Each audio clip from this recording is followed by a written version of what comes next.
Hello, and welcome to the woollentwine Fiber Studio YouTube channel. My name is Jule, and I'm the dye and maker behind woollentwine Fiber Studio, which is a small creative space located here in northern Germany, where I play with botanical dyes and natural yarns. Welcome back to a new, kind of short and sweet podcast episode. I just thought I would update you on what I've been working on recently. It's going to be more of like a shorter episode this time because I have a couple of secret projects that I've been knitting recently and that I am not allowed or cannot really show to you yet. So yeah, it will just be, a little catch up and a little bit of letting you know what I've been working on. Let me know what you think, if you prefer, the really long episodes, or, if you're happy to also have a bit of a shorter one and then, more regular uploads.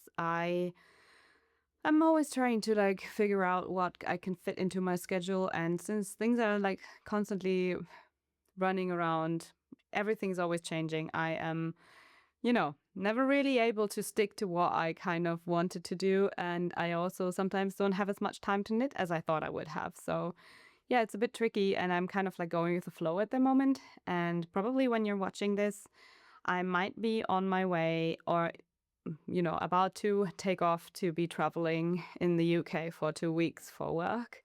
So yeah, I just still wanted to keep some content for you, and I hope that I will be able to also record a little bit of vloggy content while I'm there, because yeah, there might be some really cool things to see.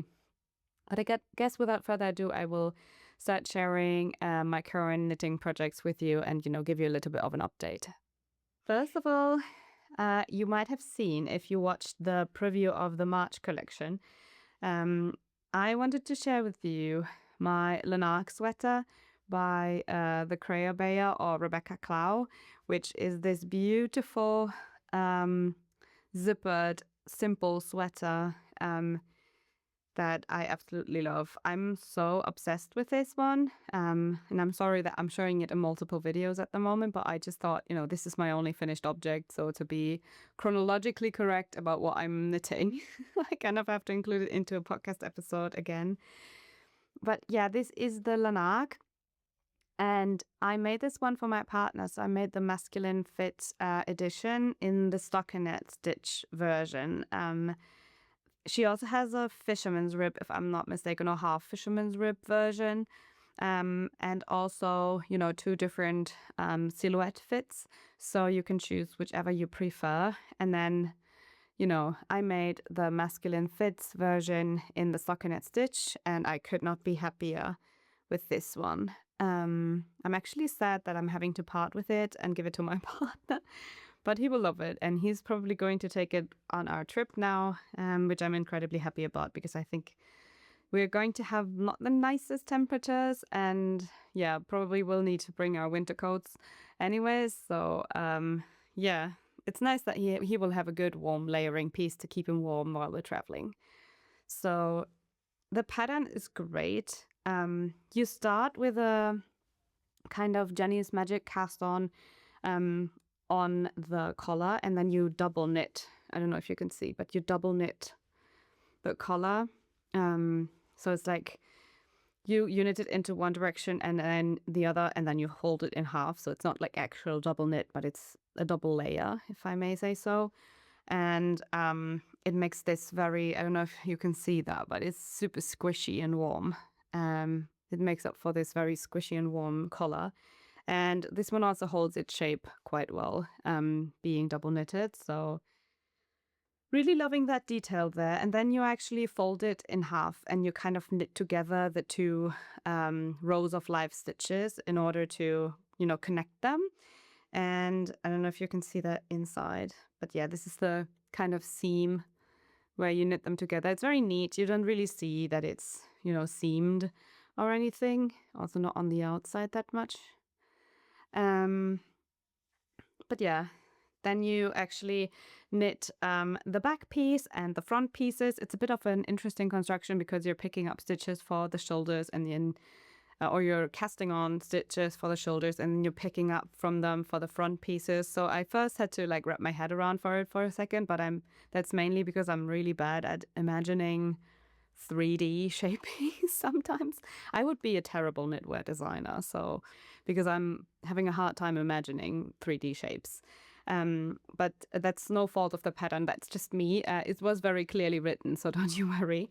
And then, once you have shaped the front pieces, you connect them at some point, as you can see, and then you also connect it with the back piece and just keep knitting in the round for the rest of the body, which is then very smooth sailing.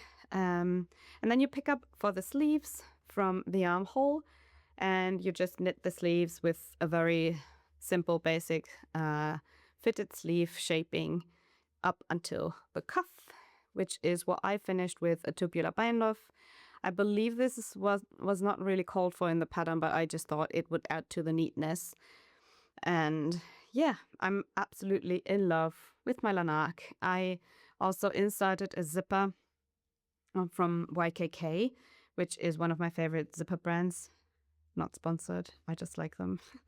But you insert it, and actually you knit a type of facing on the inside, or like it's like an extension from the collar stitches, and then you knit this kind of facing, and you sandwich the zipper in between the two facings or the two pieces of fabric, and that results in this very neat, and even from the inside, very neat result, I believe. Super happy with how it turned out. And it was the first time I ever inserted a zipper, and I'm pretty pleased with how it turned out. It wasn't as hard as I thought it would be. That being said, I am a sewist as well, so I know how to sew. And I actually learned how to sew before I, really picked up knitting. I was really into sewing before I picked up knitting, around probably 8 years old or so.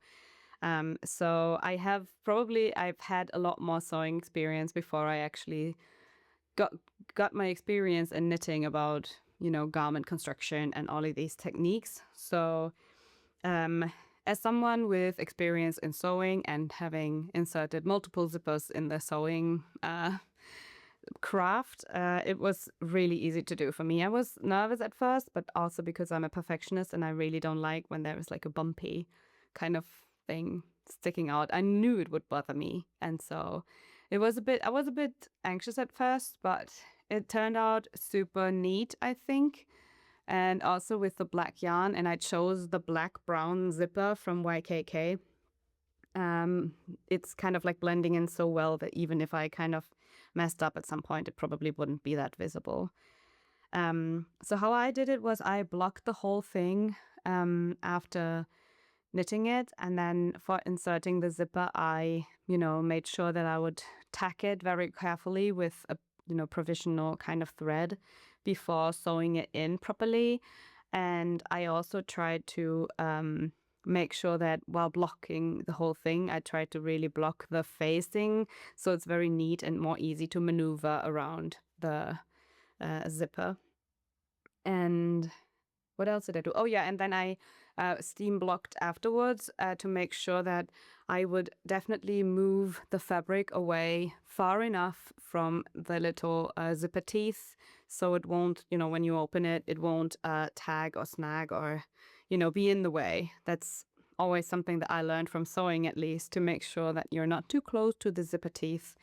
Because, when your fabric gets stuck in the zipper, that's kind of a nightmare, and you really want to avoid that. So the zipper installment was smooth sailing. Honestly, it was also pretty forward. Like, the descriptions were really straightforward in the pattern. And yeah, this is the whole sweater now, and it's gonna be, I promise, the last time that I'm showing this one on this channel, because it will go to my partner's wardrobe permanently now, so he can have it now.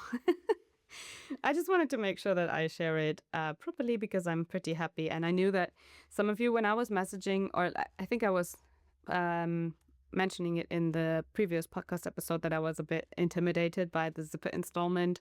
I just wanted to share a bit more of my progress behind it, because I would say the overall outcome is that it wasn't as hard as I thought it would be, at least with my sewing experience. And I think even without any sewing experience, as long as you pay attention to not pulling the fabric up towards the zipper teeth too much, you should be fine. And I recommend to tack. Don't just put the little clips or any kind of like needles to keep it in place. I would definitely recommend to tack.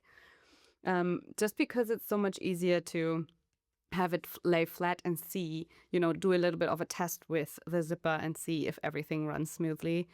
If you only have the clips, at least I felt that it's like really wobbly, especially because the zipper is a bit stiff, like the zipper fabric itself is stiffer than the wool fabric. And so when you only put the little clips or like needles in, there are quite some like wavy bits, and I felt it was better to definitely tack and make sure it can lay flat before I would sew it in. I think you could technically even steam block it before, like after tacking, before sewing, if you really, really want to make sure it lays flat. But for me, it went really smoothly, and especially with the yarn. Oh, I think I have not even mentioned the yarn, have I? With the yarn that's, very forgiving and bouncy, it was super easy. I think if you would probably have something that's not 100% wool, but has some kind of less stretchy content, such as, a linen or cotton or anything that's less stretchy than a wool, it might be that, there is not as much give within the facing. So yeah, I guess my overall outcome would be that it's also recommended to choose a wool yarn for this project, just because it makes it easier, especially if you're a little bit afraid of the zipper. Yeah, I'm not sure, but I think I've mentioned it. But if not, I'm just saying it again, that this is the Shetland Welsh Mountain DK in the undyed colorway Obsidian, which, if you're watching this right after I upload, I think there should be something left in the shop. If there is, I'm going to link the product down below, because it's a limited edition. I don't have it around for a really long time usually. But yeah, it's very bouncy, and as mentioned, it really holds its shape well, and it also is very forgiving when inserting a zipper. So that's definitely what I liked about it. Yeah, wholeheartedly encouraging you to try making a zipper sweater. It's not that bad. It's not that bad to do it. So yeah, I guess that is it for my Lanark sweater, and that's actually the only finished object I can show you, because the other ones I'm working on are secret. And yeah, I guess that brings me to my work in progress. For my work in progress, I know, controversial, but I usually just have one.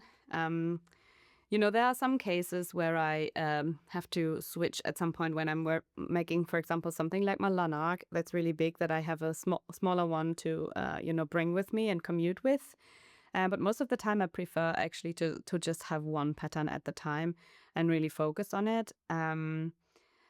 Although I have to admit that because I'm traveling soon, or I don't know when you're watching this, I might be already, I kind of need another travel project once this one grows too big that I'm showing you. Yeah, if you have suggestions on like your favorite travel project, let me know. I will definitely probably bring a safety skein of over sock, just in case I want to cast on a quick little sock that I can carry around. Because we will also be, traveling around the UK. We're not staying at one place, but we're traveling around, and there might be some commute time, both in the car and on a train. And because I don't drive, I'm a passenger seat princess, so there is always knitting time for me. And luckily, I don't mind knitting while traveling. I know some people kind of get travel sickness. Is that how you call it? Yeah, this kind of uncomfortable feeling when you're not feeling the best, and you can't really watch something closely. I don't have that at all, and I can knit pretty much everywhere. So yeah, definitely a bonus. So long car rides or train rides, I don't mind them at all when I have my knitting with me. So yeah, without further rambles, I will show the swatch of my current work in progress with you first. I'm sorry, it has been folded, so it's a bit weird. So this one is my swatch for the Terra vest by joann.fil, which is very funny because I'm actually currently wearing her cardigan version of this pattern that I also test knitted. This is 2 strands of my nurture yarn, which is a single ply fin sheep, and it is the colorway mocha that I think we should currently still have in stock, as at least as I'm filming this. I will maybe insert some clips because it's always hard to show when I'm sitting down. But I'm absolutely in love with this one. I've been showing it in a couple of episodes before, so if I find them, I will link them in the video description. But yeah, it's a beautiful cardigan, and she now created a vest version that is in test knitting, and I am one of the test knitters.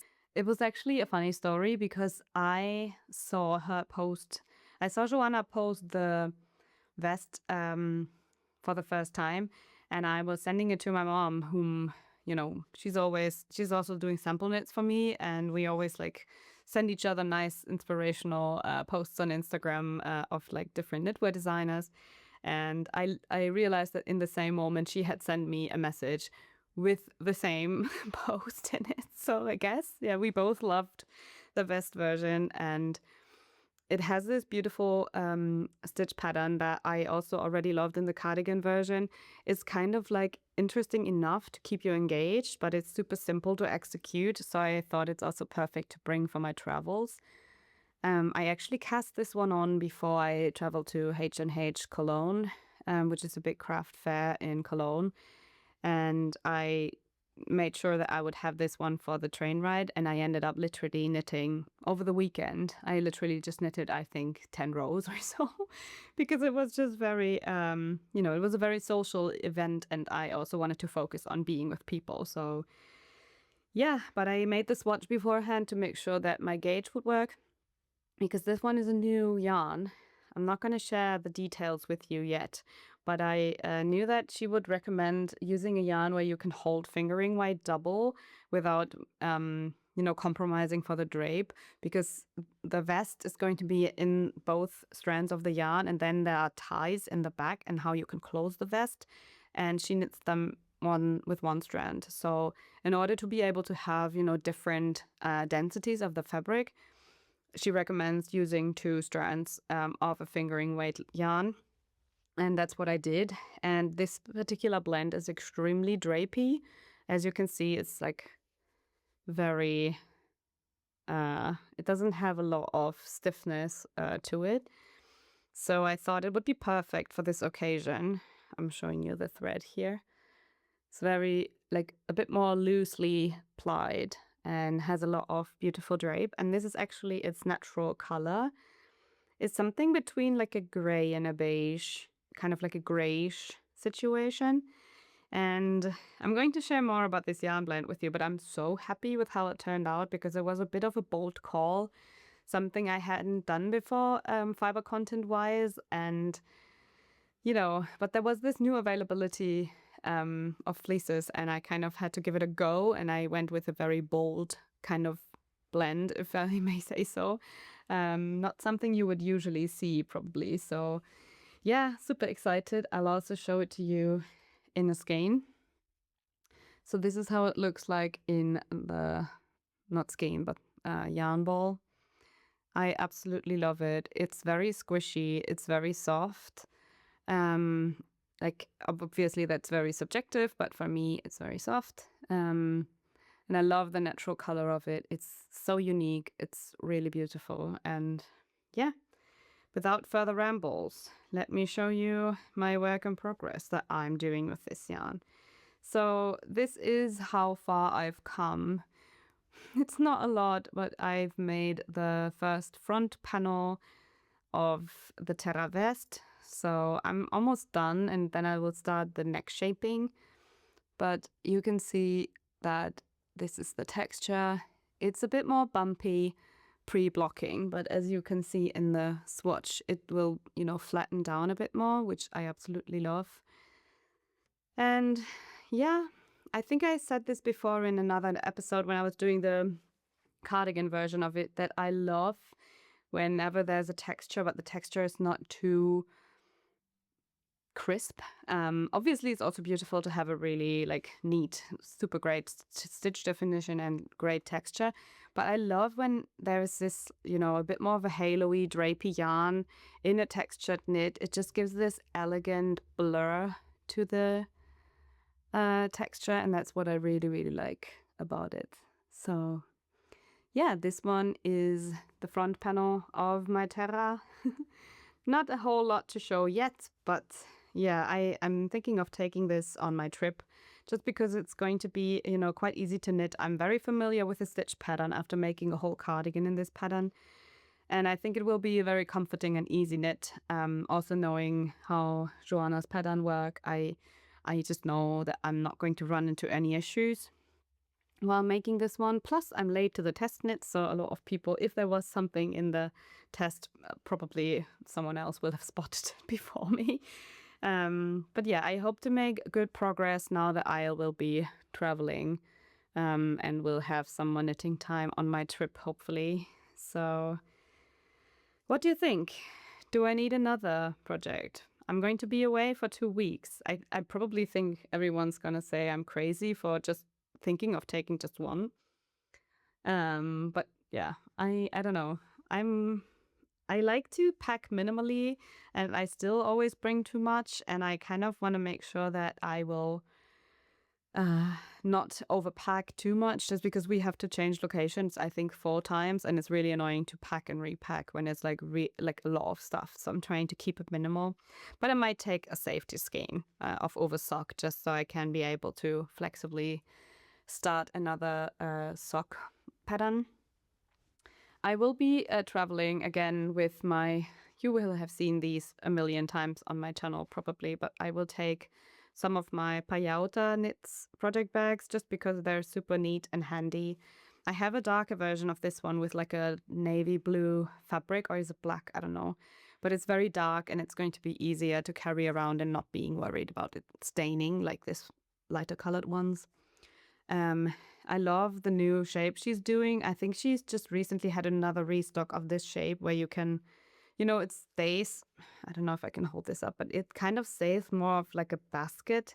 If you just put it somewhere, it's really easy to have it open, especially if you're working double-stranded or you have several cakes of yarn for color work. You can just throw them in here and leave it open, and it's more like a basket. And then once you're going somewhere or you have to just carry it, you can just close it up and it's still like, a proper project bag. But the way she designed this, especially when there's more inside compared to, just my one skein and tiny project right now, it really stays upright and it's super easy for traveling to take it with you.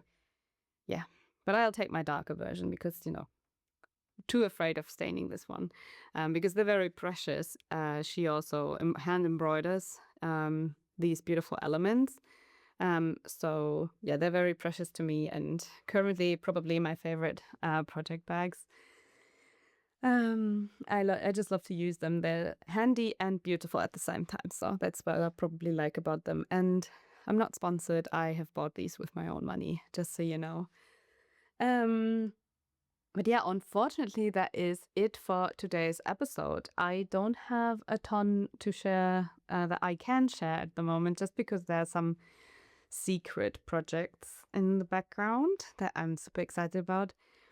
And I also wanted to say that, give you a little bit of what's happening behind the scenes business-wise now. So if you're interested in that, you can keep watching. If that's not really your cup of tea, feel free to skip. I will have timestamps and everything. But I wanted to give you a bit of an outlook on what's coming for the next couple of weeks in terms of work and Woollentwine Fiber Studio releases. So stay tuned. So what I'm currently working on is something I cannot share yet. So my main behind the scenes project is not something I can share yet. But what I can share and will announce now is that I know I said I wouldn't do it again, but I will be doing one last countdown calendar this year. So if you're interested in that, by the way, we're talking 2026 right now, because I know YouTube videos will be around for a long time. So if you're watching this in like a year time, I'm sorry, I probably won't.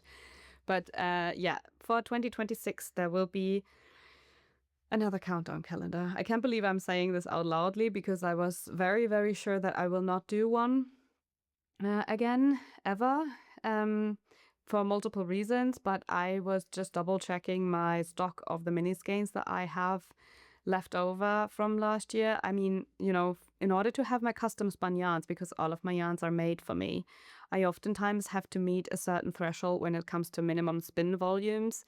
And since I wanted to have 2 yarn bases, I had to order quite a lot of minis in order to meet the thresholds.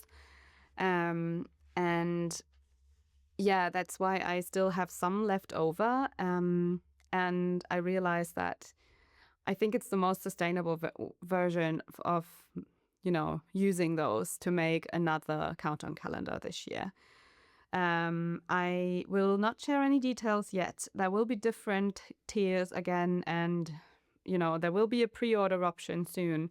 But I'm going to share all of the details in depth again in a dedicated video. I just wanted to give you a little heads up already and invite you to sign up for my newsletter, which is definitely where I will share all of the info and when pre-orders will go live first. So yeah, I guess that is, I just said it now, so now I have to do it.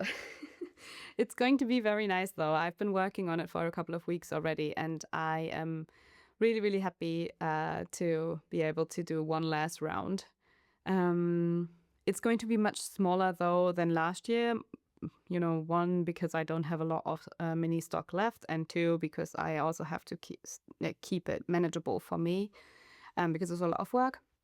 But I'm so happy to be able to offer it one more time, because, you know, after receiving the feedback from last year's calendar, which also was the first time I ever did it, I was so happy and grateful, because yeah, the people who feedback me were so happy using it, and I'm just grateful to be able to do it one last time and to provide it one last time. I will not do it afterwards though, at least not for a couple of years. So if you are into the whole concept of a countdown calendar, that also contains mini skeins, this year will be the last opportunity to get one. Obviously there will also be non-mini ones, but I will share all the details a bit later on.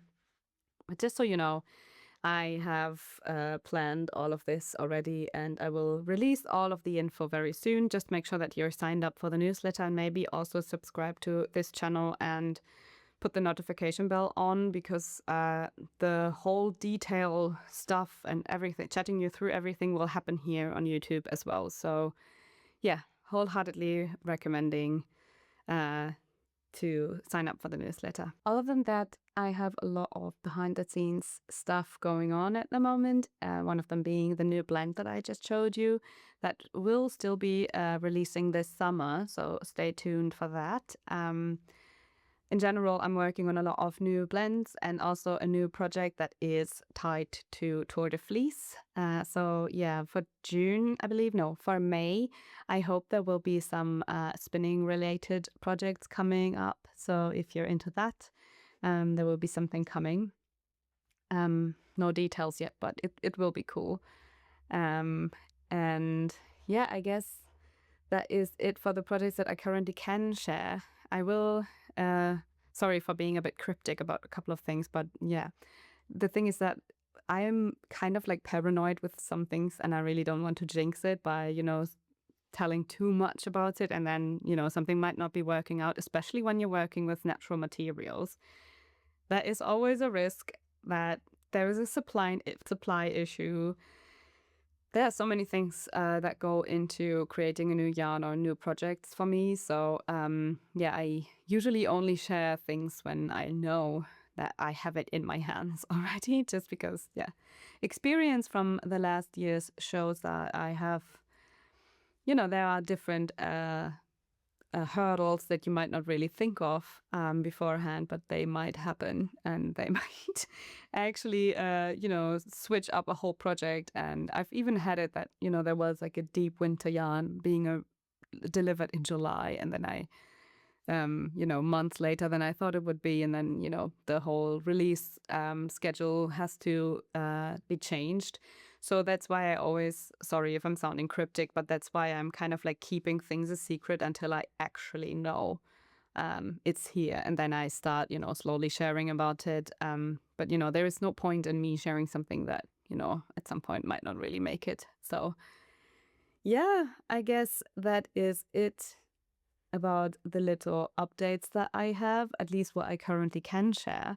Definitely stick around if you're curious about what I'm doing. I promise I will start sharing all of these things very soon. So, right, that is the little update I wanted to give to you. Everything else I will scatter, in the next episodes and give you a bit more of an in-depth update. But just so this is going to happen again. I'm receiving so many questions already right now that I thought it's good to let you know as better soon than later. Right, that is it for today's episode. I really hope you enjoyed it. Feel free to subscribe and like and, support my channel. It means the world to me. And thank you so much for watching. See you in the next episode. And until then, happy knitting. Bye.